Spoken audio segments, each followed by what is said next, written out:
Hi, this is Matt Albritton, your host of the Roofing Exposed podcast, where we dive into the dark side of the roofing industry and uncover why it is the perfect storm for the sketchy, the slimy, and the corrupt.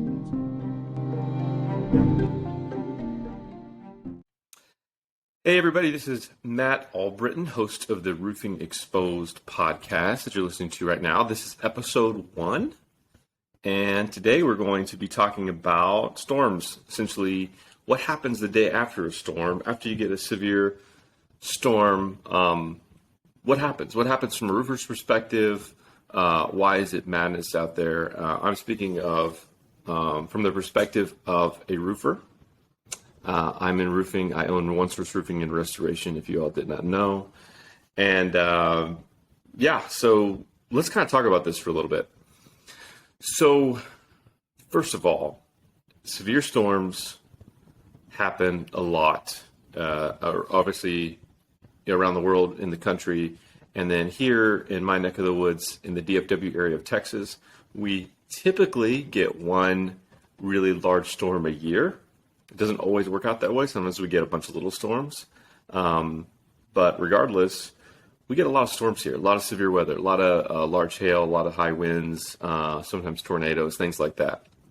So what happens when you get a major storm that rolls in is roofers go up from approximately 6,000, which is already a lot, to about 12,000.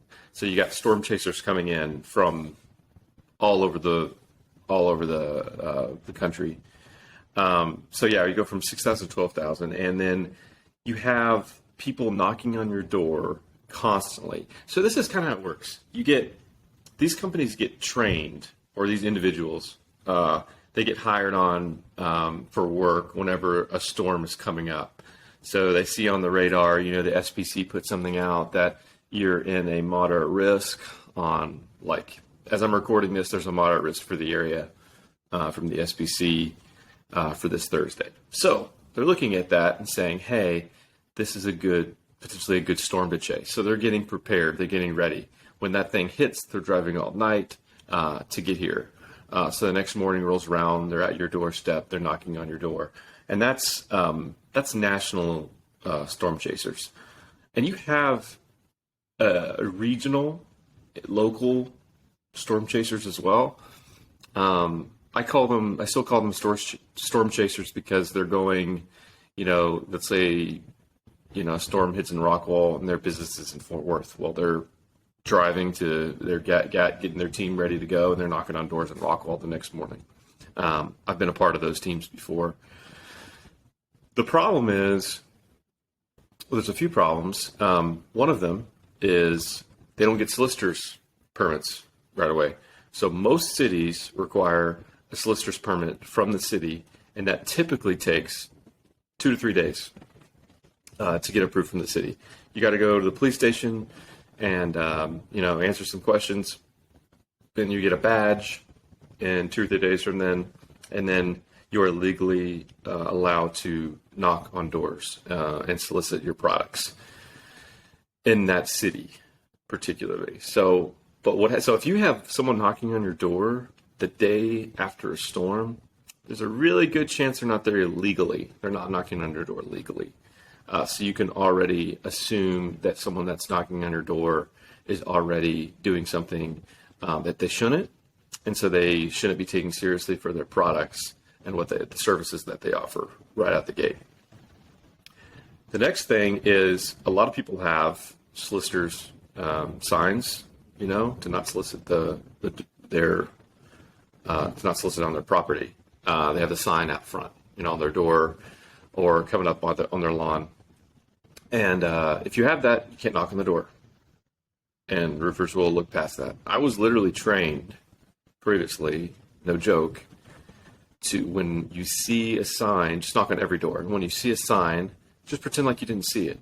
If they say, oh yeah, I have a solicitor's permit, and then just say, or a solicitor's sign, and then just say, oh, I'm sorry, I must have missed that. But yeah, I was trained to say that. So a lot of sketchy stuff like that out there. That's part of what's going on. And then So you got the storm chasers locally, you got the storm chasers internationally. So can you trust someone that's at your door doing something illegally? Now, let's say that they go through the requirements. Let's say maybe your city doesn't require it. There are some cities that don't require those licenses. And let's say you don't have a solicitor's permit sign at your door. Now, if you don't have those things and someone's knocking on your door, there could be some good guys out there. There are some legitimate people, even guys that I know that are legitimate, and they feed their families by knocking on your door. I think the problem with me is that you can't detect who's the slimy sweet talker and who someone that you can trust, because they're going to have all good materials. They're going to have a polo on. They're going to have a nice branded hat like I've got on right now. The slimy ones are going to have it, and the trustworthy guys are going to have it, and you're not going to be able to tell. It could be really difficult to tell who's who. Of course, if people do the research, look companies up on the BBB, on Google and Facebook, and they do all of that, and they get the impression that this is actually a legit company, and they can confirm that guy works for that company. Okay. In that case, if you feel like it's a good person to work for, go for it. I will say that there's a lot of ways to not knock on doors and get business elsewhere in other ways. And I can say that last year we did not knock on doors whatsoever. These are things that we did do. We now worked with insurance agents, now worked with realtors. We did some networking, outside of that, finding clever ways. There are some lead services out there, generally, not really reliable, but there are some things out there that you can get leads and just getting your face in front of people. Because what happens, so there's a lot of, there's even some really good companies in the area that are teaching their sales guys to do things that aren't good. So I'll give you an example. I was with the company very briefly, and they told us to knock on doors from 10 a.m. to 8 p.m.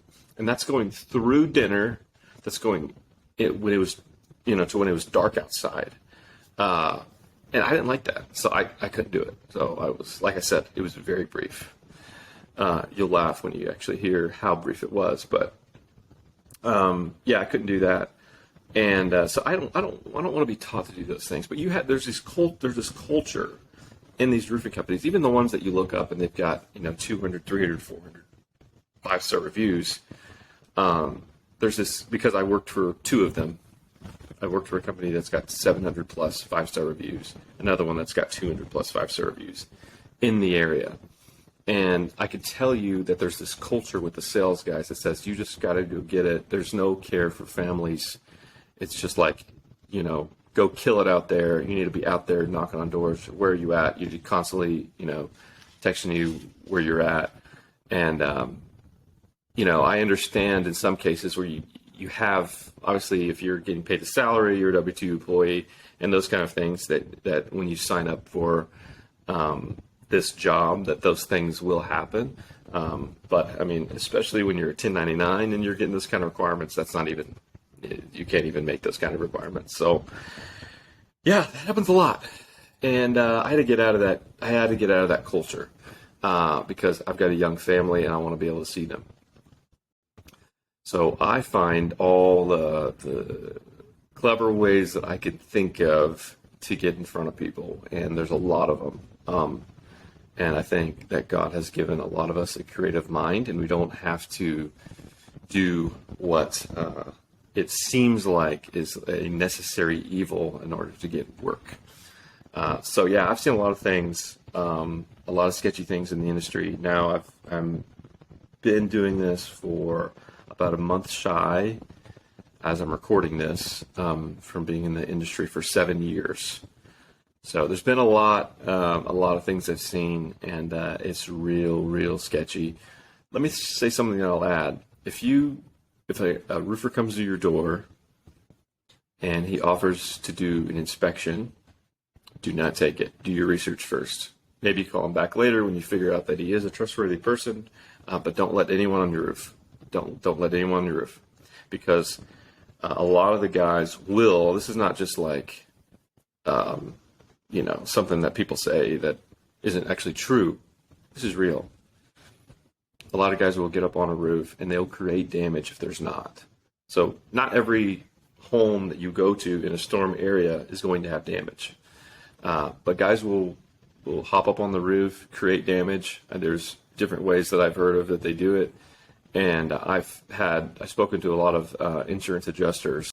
In fact, I'll tell you one story. I was meeting with an adjuster, and this adjuster said that 90% of the roofs that he inspects have been damaged by the roofer.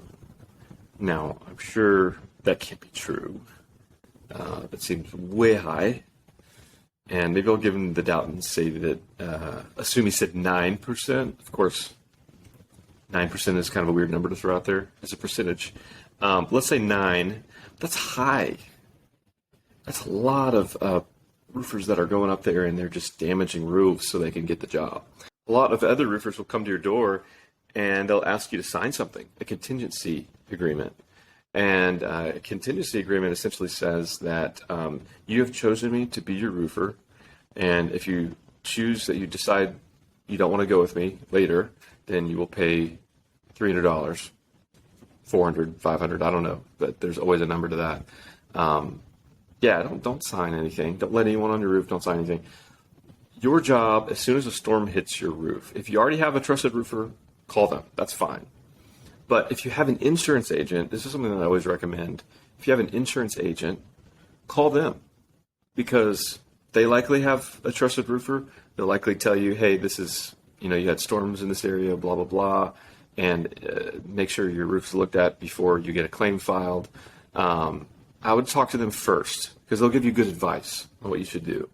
That, or you already have a trustworthy roofer, like I said, that can come out, confirm the damage, and then show you pictures, and then you get a claim filed. So that's what I would recommend. But yeah, there's a lot of sketchy stuff that goes on the day after a storm. And I'm going to tell you, if it hits your home the next day, you're going to have 20, 30, 40, 50 roofers knocking on your door. And it's just insane at this point. It's just insane. So I used to have to do that, and I'm so glad I got out of that game, because it's brutal. It's brutal for the homeowners, and it's, to be honest, it's brutal for the roofers too. You have to be a special kind of person to want to be able to knock on a door that you just saw 5 guys knock on beforehand and assume, and think that homeowner is going to go with you. It's they say it's a numbers game, but it really is a numbers game. It's pretty sad. So keep all that stuff in mind. This is day after a storm. That's stuff that goes in the day after a storm. But in this podcast, we're going to be talking about a lot of different things that goes on that's kind of sketchy, that's kind of slimy. And but what, like I gave in this podcast, there are other things that a roofer can do to be effective, to get clients, to get customers. And so we're going to talk about that too.